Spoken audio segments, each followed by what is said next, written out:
स्थापकाय च धर्मस्य सर्वधर्मस्वरूपिणे स्थापकाय च धर्मस्य सर्वधर्मस्वरूपिणे अवतारवरिष्ठाय रामकृष्णाय ते नमः। असतो मा सद्गमय तमसो मा ज्योतिर्गमय मृत्योरमामृतङ्गमय। ॐ शान्ति शान्ति शान्ति। Let us offer our salutations to Sri Ramakrishna, the embodiment of all religions, the Supreme God incarnate. Let us pray to Him to lead us from the unreal to the real, to lead us from the darkness of ignorance to the light of knowledge, to lead us from death to immortality. We have been studying Gospel of Sri Ramakrishna. Today's topic I have chosen directions on spiritual practice.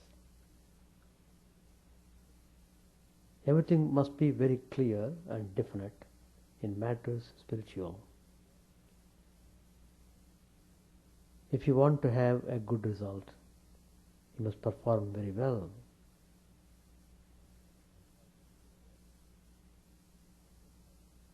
The goal is, first of all, to be set properly, and that goal, as Sri Ramakrishna says, is to realize the truth in this life itself. Now the goal is set. Now we have to determine to follow the path leading to the goal. And we have to understand very clearly different steps necessary for moving forward in the spiritual path, overcoming all hurdles on the way. Sri Ramakrishna glanced at M and said,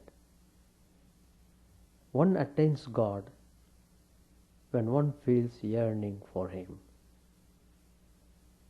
An intense restlessness is needed. Through it the whole mind goes to God." We are not unfamiliar with restlessness, but that restlessness must be directed properly. Instead of it being directed towards the world, let it be directed towards realizing the truth. And Sri Ramakrishna gives an example. A man had a daughter who became a widow when she was very young. She had never known her husband. She noticed the husbands of other girls and said one day to her father, "Father, where is my husband?" Father replied, he has to answer, You can't say that you lost your husband when you are very young. So he said, "Govinda is your husband. He will come to you if you call him." The girl was so simple, pure-hearted. At these words, she immediately went to her room, closed the door, and cried to Govinda, saying, "Oh Govinda, come to me. Show yourself to me. Why don't you come? Her heart was so pure. There was total sincerity in her prayer. Her whole mind was calling God. She didn't want anything else but to see Him. All these conditions were nicely fulfilled in her mind. So, God could not resist the girl's piteous cry and appeared before her. Sri Ramakrishna has said this story in the Gospel.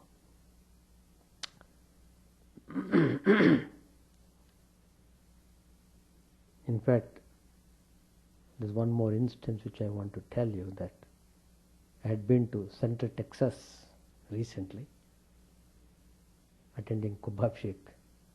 Very nice program. Amazingly,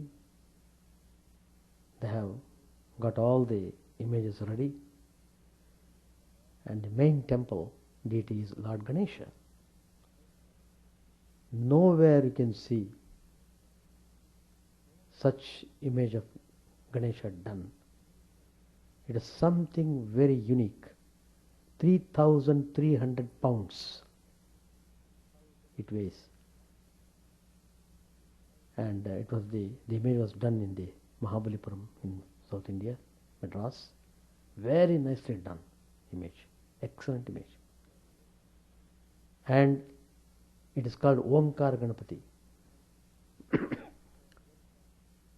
That is the uniqueness of this temple. That is the main deity, the central deity is Lord Ganesha. They have got other deities, Ram Parivar, Radha Krishna, Shiva, Kartikeya, Muruga. All these deities are Navagraha, all these things are there. But main deity is Ganesha. By God's grace, everything went off very well. The name of the place is called Temple, the name of the town, just as you have Ganges in the Michigan state. There the name of the town is Temple. It may be the name of some eminent man, it's all right, but Temple, T-E-M-P-L-E. Well, the mayor and the city manager, they're all Americans. The governor, they all came for the program. It's a small town, no doubt. When they sought the permission from the city for building temple, they said, on one condition you can build. What is it? You must build it in the city. You must not go outside city. That is amazing. That means they wanted the community to live happily, offering their prayers to God. That's amazing. In fact, all the mayor, manager, everybody came and thanked me also. They were happy. They sat through my whole talk. Anyway, afterwards, we had another session where questions were asked. Of course, I answered them. Then,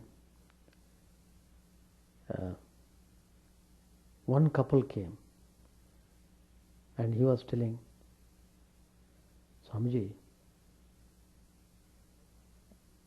I tried to concentrate the whole mind on the deity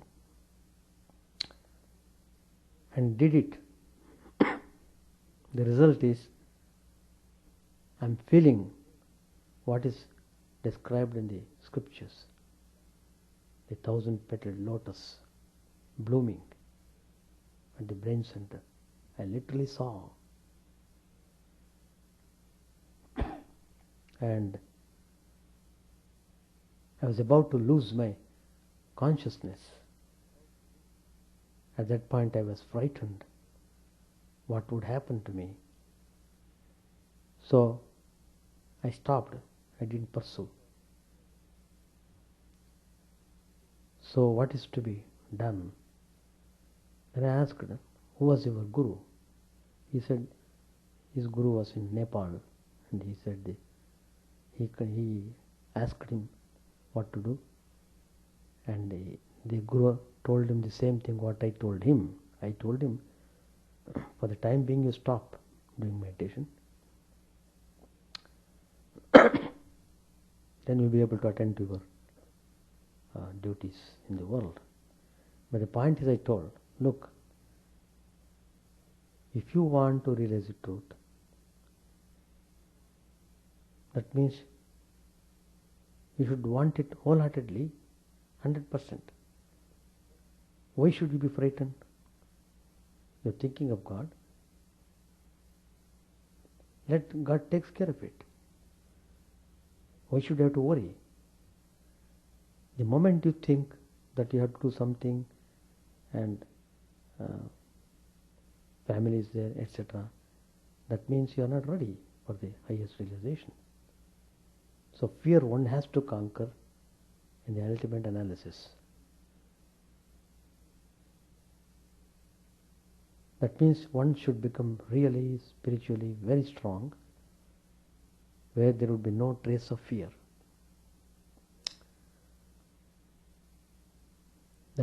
His wife was there, close by. And I asked, what about she? Oh, Swamiji, she is more advanced than me. I was amazed to hear that. Because this happened only last leg of my question and answer session. The time was running short. I had to leave the place at 2 o'clock to Austin. I could not talk to them much, otherwise I could have talked a little bit. So, what I mean to say, the result is sure to happen. If you follow the steps clearly, you must get the result. Performance must be done perfectly. Just like cooking. All the ingredients are there, items, everything is there, but you have to do properly, then you get good result. If you don't do it properly, you won't get good result. Exactly like that. So, restlessness. We are not unfamiliar with this. There are so many people restless for so many reasons. Not for God, for family affairs, for things. There is one person who occasionally comes and asks me, Swami, can you spare some time? Because I know him, welcome. The thing is, he wants to talk about his suffering.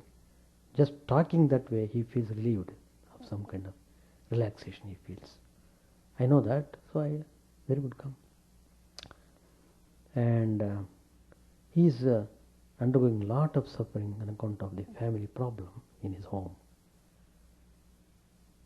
And his mind has become restless to the extent he can't attend the duty properly, his official duty. He has got so many things to do, he is not able to do because it's bothering him. So, but somehow he is trying to utilize that time in reading Ramana Maharshi, reading complete books of Vivekananda, reading Sri Ramakrishna.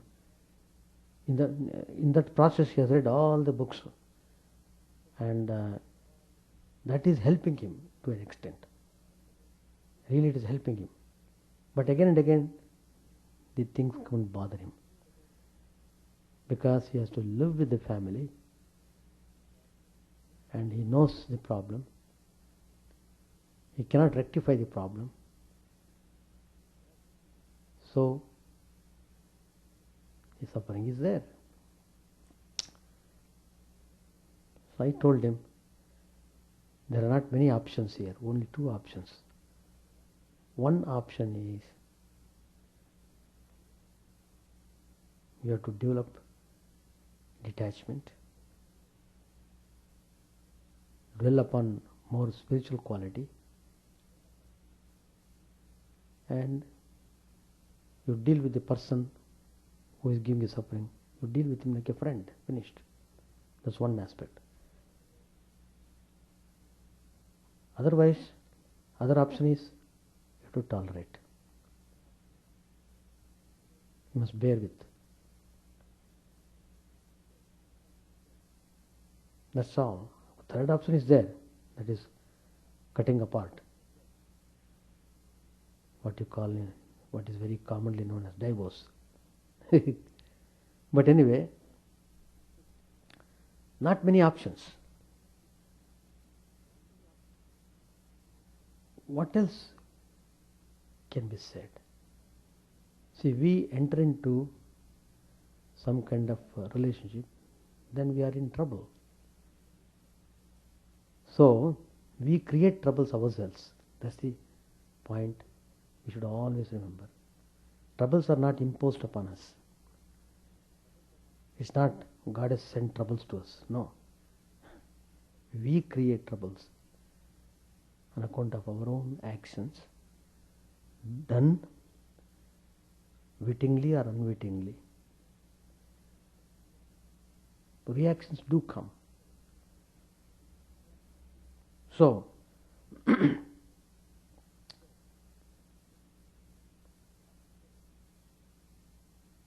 often people complain about the constant unrest of their mind. Oh, mind is restless, disturbed, totally disturbed. Should we wait for the proper time and mood to practice spiritual disciplines? That's all. It's a general question. Most of the people ask the same way. Content is same. Words may be different in their expression. Should we have to wait for the proper time and mood to practice spiritual disciplines? Where do you get proper time? Where do you get proper mood? When your mind is restless, how can you expect proper mood? It will be like waiting for the waves to subside so that one could bathe in the sea. We need more solace when the mind is not at rest. We need God more than we have to face the difficulties and troubles of mind. Hence the instruction. The more you feel anxious, the more you become restless, the more you should think of God. Connect all your miseries with the name of the Lord. What will happen then?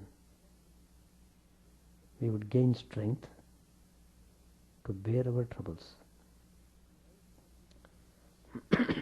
We rise to a different plane of consciousness. When we become the witness of our thoughts and troubles.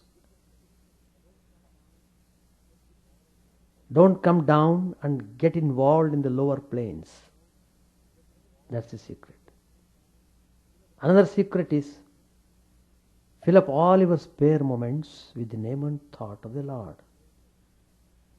When we do not have worries, we create them. We brood over imaginary problems and create real problems. It is like a monkey which scratches and makes a small wound and then goes on scratching, making the wound wider. Is it not true in our case also? We increase our troubles beyond all proportion by brooding over them. Instead of that, why not brood over the Lord? Make this experiment. Think that Lord dwells in me and I in Him. Have tremendous Shraddha in the mantra. Mantra has got a great power. It has got great power. You must repeat it. Keep on repeating constantly. It gives you a new understanding. A spiritual seeker is a fighter, and a fighter has more courage in a crisis. What does the Lord advise Arjuna? Klaibhyam masmagama partha. Do not become despondent. Give up this disdainful weakness of the heart. Some feel like committing suicide. But what is the use of cutting short their life in an unnatural manner? We have to come again to this world and face the same difficulties. The only result is that many years are lost and progress is hampered. So by committing suicide, a person cannot overcome the difficulties, cannot overcome the situation. On the other hand, he will be in trouble more. He will have to come back and suffer more. Did the Buddha preach a sermon to Kisa Gautami when she went to him with her son's dead body? She was crying and weeping, wailing bitterly to save, to bring back the life to her only son. Buddha very lovingly, very affectionately asked her, well, very good. Only thing is, please get a handful of mustard seeds from any house where nobody had died so far. You bring it, your son will come back to life. And she went out with great zeal. There are hundreds of houses. There may be one house where she could get mustard seed where nobody has died. So, went on searching home by home. Then finally she herself found out the truth and said, oh, this is the nature of the world. The world cannot be without troubles. Joy and misery go hand in hand. We have to remain in this world, which is a mixed world of good, bad and indifferent. It's a world of the three gunas, sattva, rajas and tamas. Hence, the world cannot have a different nature. Sattva is less here. Is eternal joy possible in the world? Do you want a cloudless sky and eternal sunshine? Sometimes rajas and sometimes tamas would dominate. There are bright moments when sattva is predominant. When you are really in trouble, no human being can help you. Then you have to turn to a higher power. Whether at home or in a monastery, there are many troubles, but you will forget them when you are in a higher plane. The mind can be raised to a higher plane. How? With the help of divine name and divine thought. We don't practice truth, non-violence, equanimity of mind, etc. We go the wrong way. Wrong way of lust, greed, hatred, etc. And then we demand peace. Going in a wrong way, then we demand peace. How can you get it? And if at all you get some peace, what peace is it? Do you want the type of peace which you get after eating nice dishes? Do you want the type of peace which you get after enjoying something for which you have to suffer later on? That's not the peace we are looking for. The great ones used to forget their bodily pains by going to that higher plane. For this, there should be great practice. Through meditation, we can reach a stage where we don't exist as our small personalities, where our troubles do not exist. It is not sleep. Sleep is only a state of temporary forgetfulness. The mind tries to dwell on the physical plane. It should be raised to a higher plane. Then when you come back from that high plane, you can look upon things objectively. Where there is dispassion, detachment, how can there be any trouble? Practice properly. You get tremendous peace thereby. The higher mind is distinct from the ordinary impure mind. The ordinary mind tastes both good and bad. There is another way of living with the higher self, the Paramatman. That's our reality.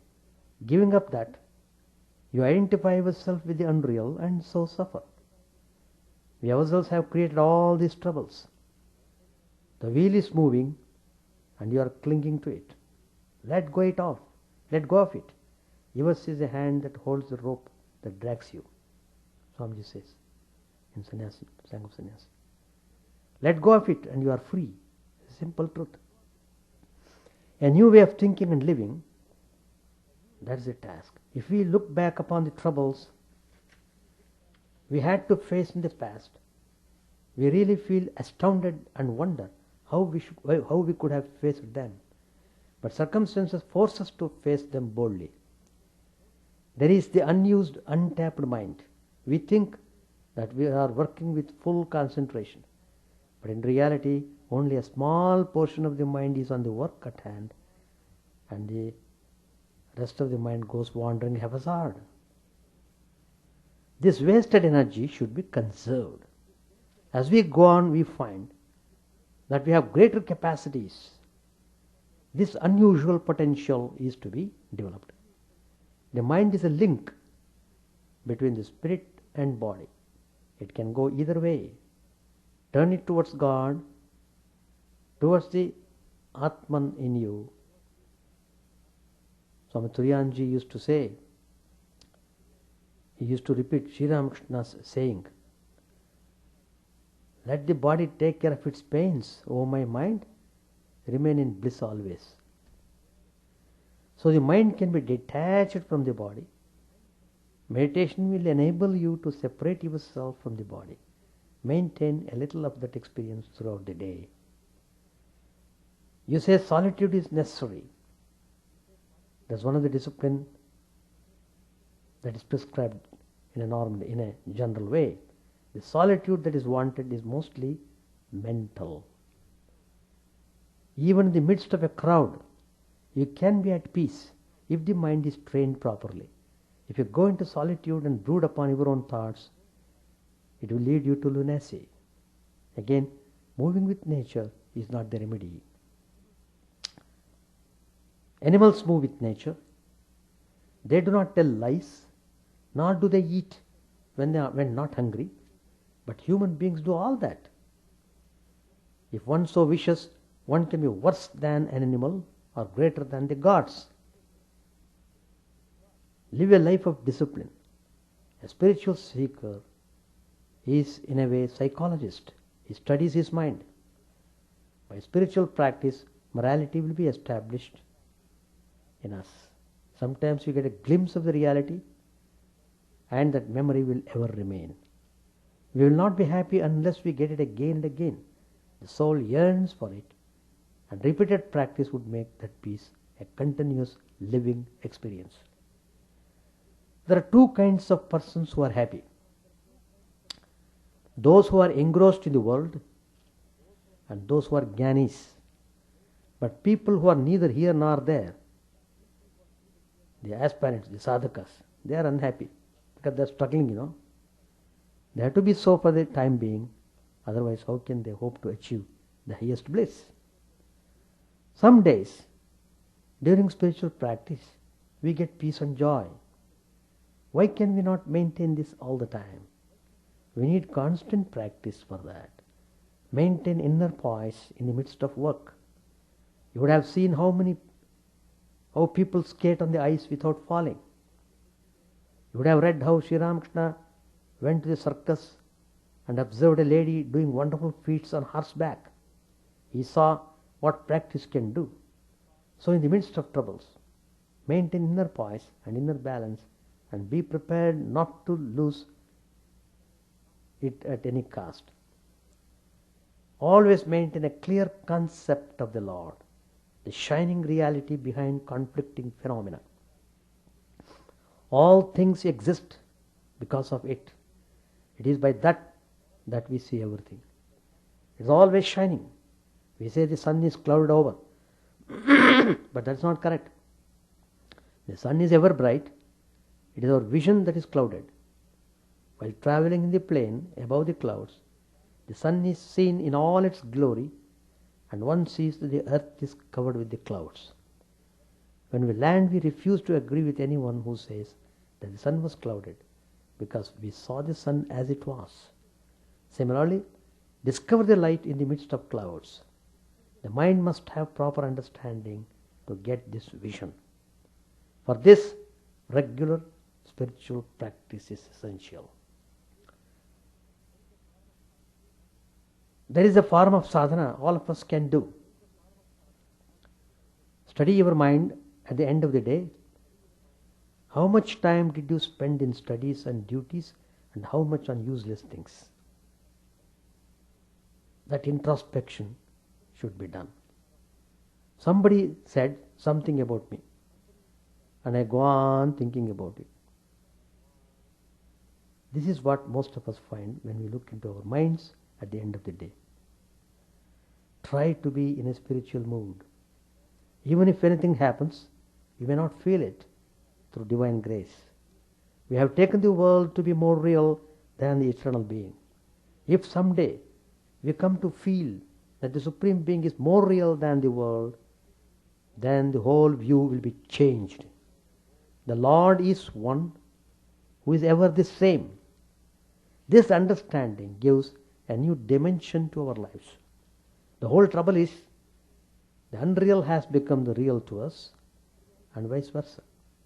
We have now to think of the unchanging something and feel it. Truth is always there. Some people frown, some smile. That's the way of the world. Remembrance of the truth of the Lord will help us greatly. It dwells within, it dwells outside. In one aspect, he is a transcendental being beyond name and form. Still, in another aspect, he is the Antaryami, the indwelling spirit. In another aspect, he manifests himself as gods and goddesses, and again as the whole world. Whatever be the aspect, it is the same being. This is the truth we have to remember always, and japa and meditation will help us to do so. We are all the time in the presence of the divine. That's a very important point that we should remember. We are all the time in the presence of the divine. The wish-fulfilling tree, Kalpataru. What are you going to wish for?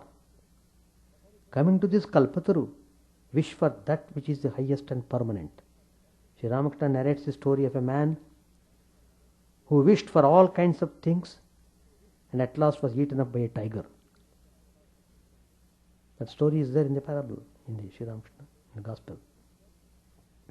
So, be careful and ask for something valuable. Pray for divine grace and understanding. The higher and subtler the object of desire, no more difficult it is to get. We are tempted to ask for worldly things, but we do not know whether it is good or bad for us. So if you have to ask for worldly things, let your attitude be, "O Lord, I feel the need for such and such a thing. If it is good for me, please grant it. Otherwise, please do not. Please guide me along the right lines."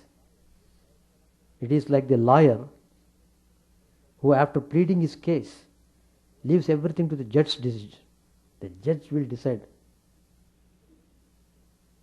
The safest course is to pray for illumination, pray for sympathy, love, wisdom, and all the noble qualities required for living a spiritual life. Repeat the Lord's name at all times. Smarane nakalaha. There is no specific time for remembering the Lord. Sincerity is the only essential requirement. We should ask ourselves, since the Lord dwells in me all the time, why should I not think of Him always? With one part of our mind we want the Lord, with another part of it we don't want Him. The ego stands as a barrier between us and Him. Here comes the question of self-surrender. Swami Chidananda again, he used to tell that complete self-surrender comes only in the end. Till then we have to act as the Lord advised Arjuna, Ma manusmara yudhyacha. Fight the battle of life and at the same time think of the divine, which is the only reality behind all names and forms. There are two currents of power, worldly and spiritual. An aspirant should strengthen the spiritual current. Ordinarily, the mind functions at two levels, the upper and the lower, the conscious and the subconscious. The upper level is engaged in whatever we are doing at the moment. The lower level remains engaged in useless, vain thoughts. An aspirant has to spiritualize not only the conscious mind, but also the subconscious mind. They should be in tune with each other. That would mean, first of all, living a moral life. Anger, jealousy, and such feelings occupy the greater part of our mind. They have to be replaced by spiritual feelings and emotions. Try to raise a spiritual current on the conscious plane. Then it should be strengthened and extended to the lower planes.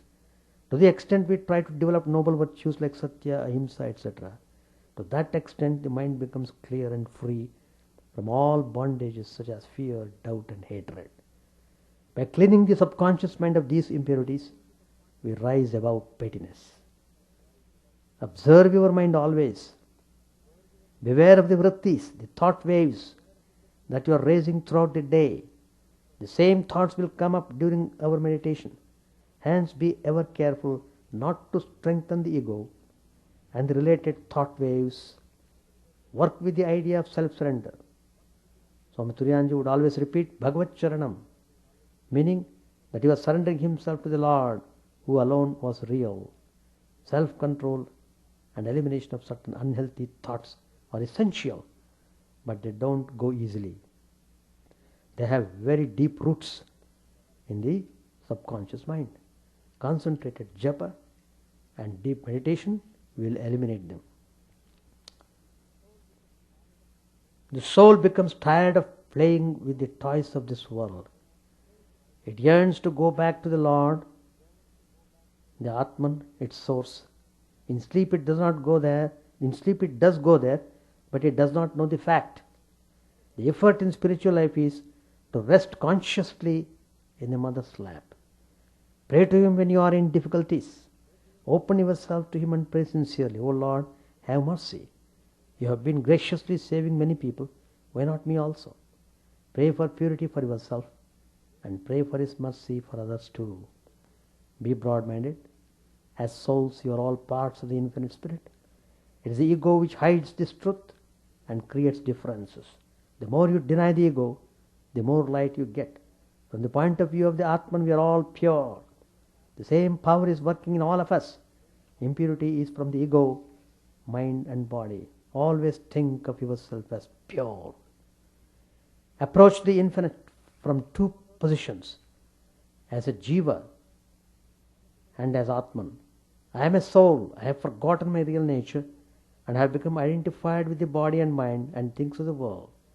In my helplessness I pray to the Infinite Spirit, the soul of my soul, who has brought this world into being. The Divine Mother has kept me bound here, giving me some toys to play with. I pray that she may take back the toys and give herself unto me.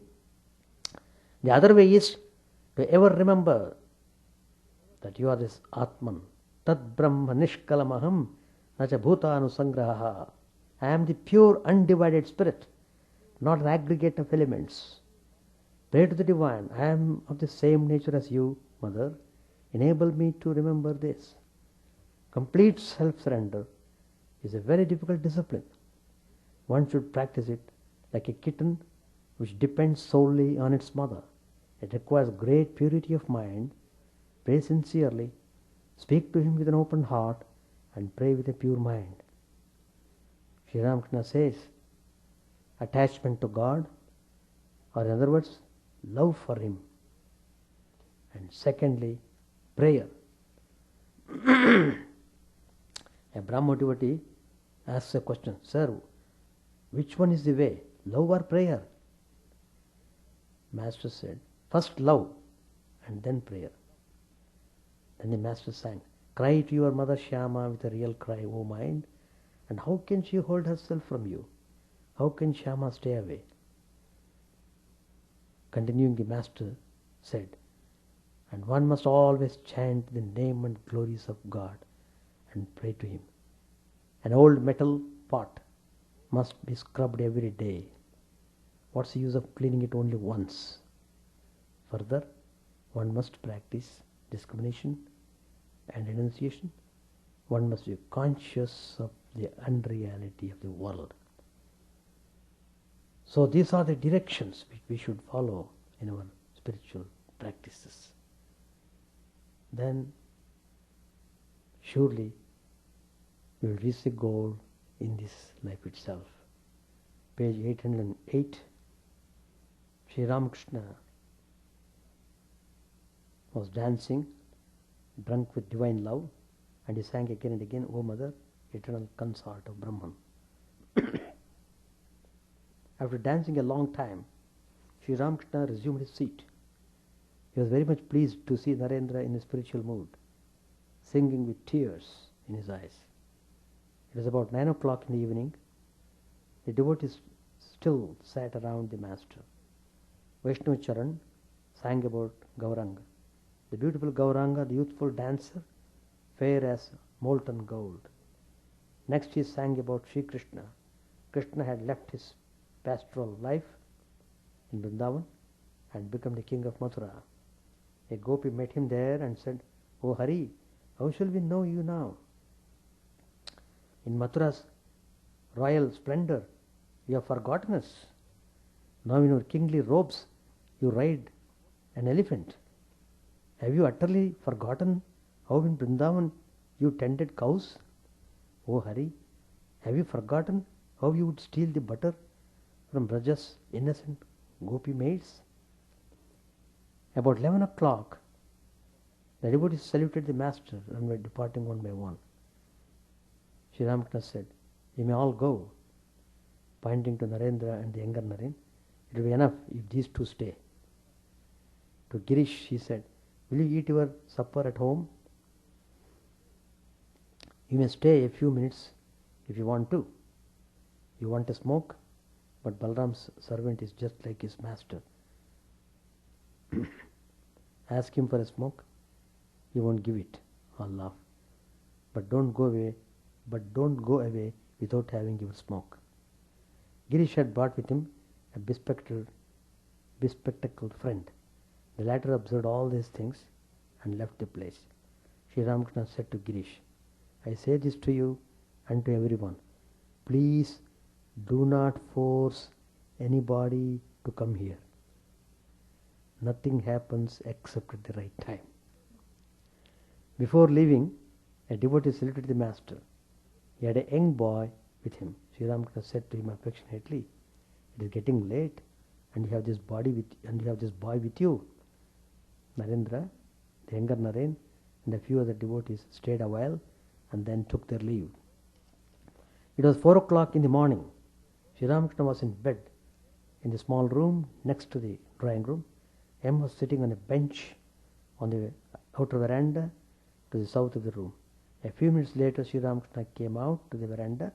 M saluted him. Master said, I have already been up once. Well, shall we go to Dakshineshwar this morning? M said, the Ganges is less choppy in the morning. Day was gradually breaking. The devotees had not yet arrived. Sri Ramakrishna had washed his mouth and was chanting the names of God in his sweet voice. He stood near the north door of the room. M was by his side. A few minutes later, Gopal Ma arrived and stood near him.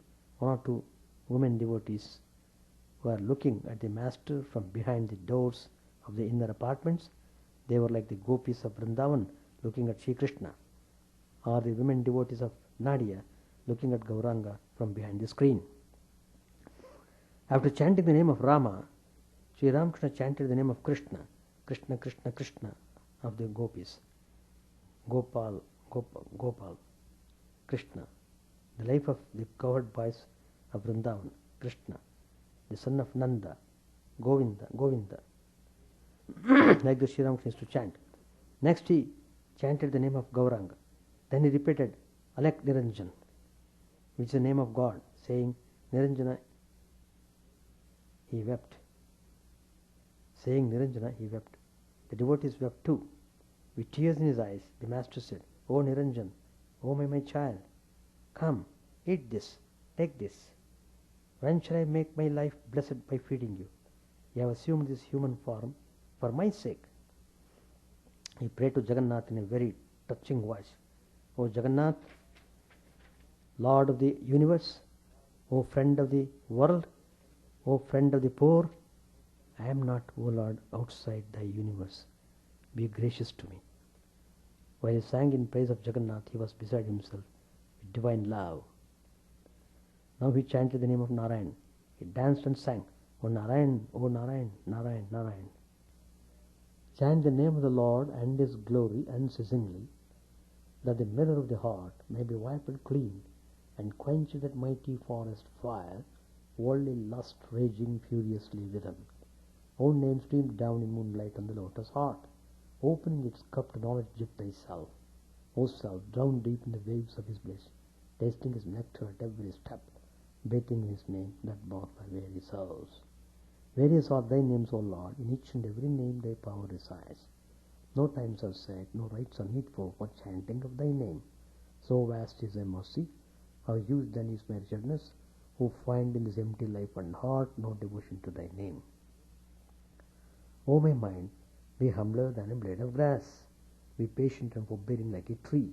Take no honor to thyself, give honor to all. Chant unceasingly the name of the Lord. O Lord and Soul of the universe, mine is no prayer for wealth or retinue. The playthings of lust or the toys of fame. As many times as I may be reborn, grant me, O Lord, a steadfast love for thee. A drowning man in this world's fearful ocean is thy servant, O sweet one. In thy mercy, consider him as dust beneath thy feet. Ah, how I long for the day when an instant separation from thee, O Lord, will be as 1,000 years, when my heart burns with its desire, and the world without thee is a heartless void. Prostrate at thy feet let me be, in unwavering devotion, neither imploring the embrace of thine arms, nor bewailing the withdrawal of thy presence, though it tears my soul asunder. O thou, who stillest the hearts of thy devotees, do with me what thou wilt, for thou art my heart's beloved, thou and thou alone. O Lord, lead us from the unreal to the real, lead us from darkness to light, and lead us from death to immortality. May all be free from dangers, may all realize what is good, may all be actuated by noble thoughts, may all rejoice everywhere, may all be happy, may all be free from disease, may all realize what is good, may none be subject to misery. May the wicked become virtuous, may the virtuous reign in tranquility, may the tranquil be free from bonds, may the freed make others free. May good betide all people, may the sovereign righteously rule the earth. May all beings ever attain what is good, may the worlds be prosperous and happy, may the clouds pour rain in time, may the earth be blessed with crops, may all countries be freed from calamity, may holy men live without fear. May the Lord, the destroyer of sins, the presiding beauty of all sacred works, be satisfied. For he being pleased, the whole universe becomes pleased. He being satisfied, the whole universe feels satisfied.